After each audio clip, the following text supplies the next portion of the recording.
Hey everyone, Carly, Aaron, Whitney here in the Comanche Grasslands. We're on this piece of property that's owned and managed by the Colorado State Lands Board, and it's a great harbor, a great site that harbors a lot of lichen biodiversity. So in this extended clip, we're going to talk about how to key a lichen, how to use a dichotomous key to identify a lichen. So we have with us a volunteer who doesn't know anything about lichens, just like you all, starting this class, and she's going to help us get through the process of learning how to use a dichotomous key. So the first thing to do will be to take a really quick look at what we're going to be keying, which is this species right here. So Whitney, if you want to use your hand lens, and what we learned yesterday is that Whitney's going to have to get really close. She's got the hand lens up against her eye, and she's moving her whole body closer until it comes into focus. So Whitney, what do you see? And you can just describe it in plain English.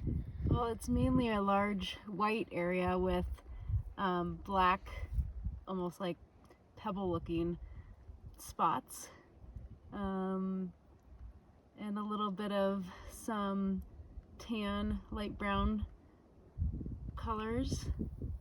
The white area looks flat, and the black kind of stands out a little bit from the surface. Great. Good.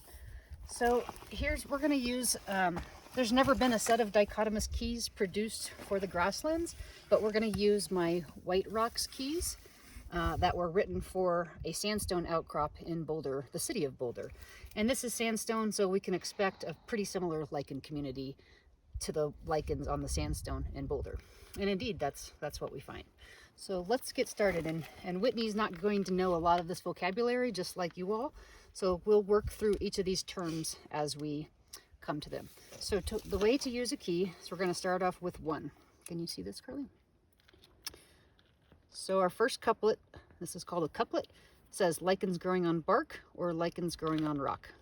Okay, so lichens growing on rock. So we go to what number? 5. Going on to 5. Is that pretty clear on your screen?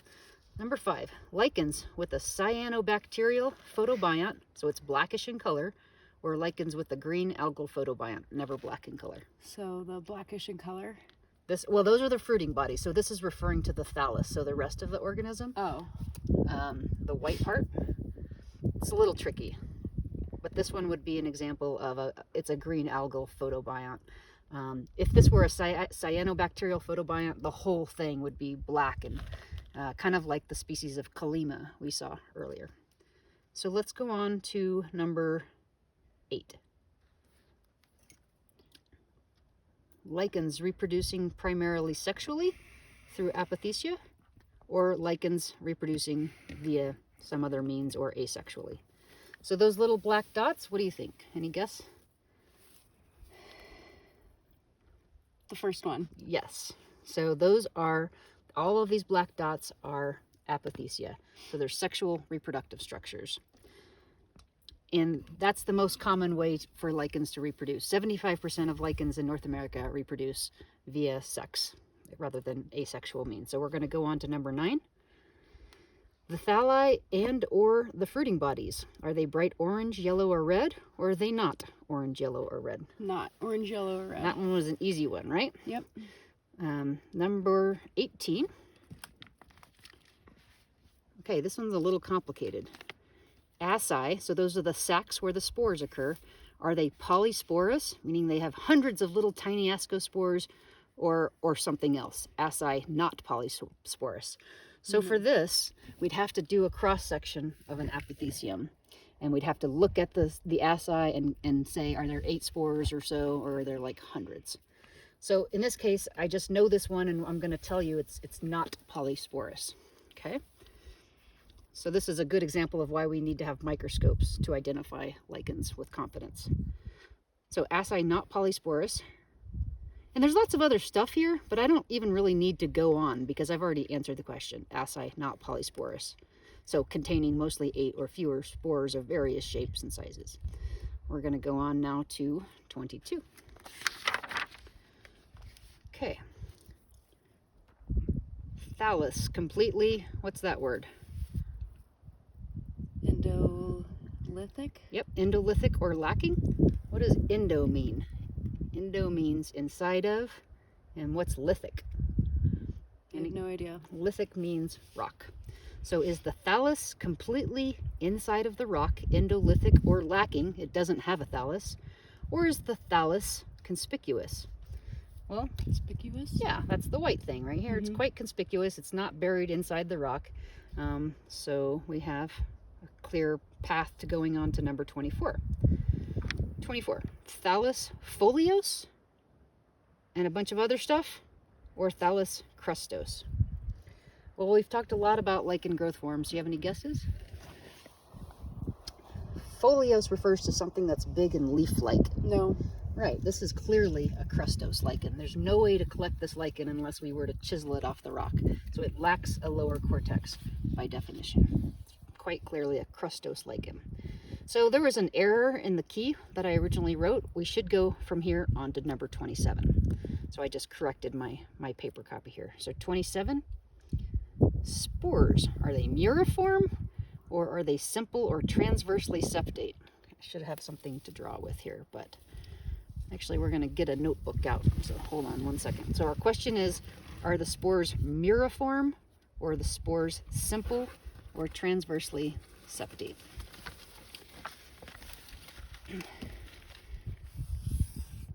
And Carly's taking a moment to draw the 3 different versions.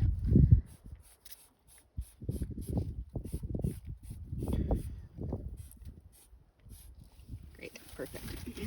So here we have 3 different types of spores. These are simple. They have no little chambers. These are muriform spores. They've got lots of chambers all over the place going in both directions. And then we have transversely septate spores. So spores that have chambers like so. So these are simple spores, and these are not simple spores. And if it's transversely septate, another question in a key will be how many different cells? This spore has 4 cells. If we had a spore that looked like that, that would be a 2-celled or a bilocular spore. Okay, so let's go back to the key, and again, we'd have to do a cross-section of this to see the spores, but I already know the identification of this, so I'll just give you the answer here. The spores of this genus are always simple. Okay, so we're going to go on to number 29. Well, there's the same question. Are the spores transversely septate? Well, it's not the same question. It's breaking down this further. Spores simple or transverse. And here we go. Spores transversely septate versus simple. Now you know they're what? Simple. They're simple, so we're going on to 32. Number 32. So, apothecia with a lecanorine margin or a lecidiine margin? Okay, Carly's going to draw that again, and next time we do this video, we'll have our act together and we'll have all this stuff pre-drawn, but, well, that's just the way it goes.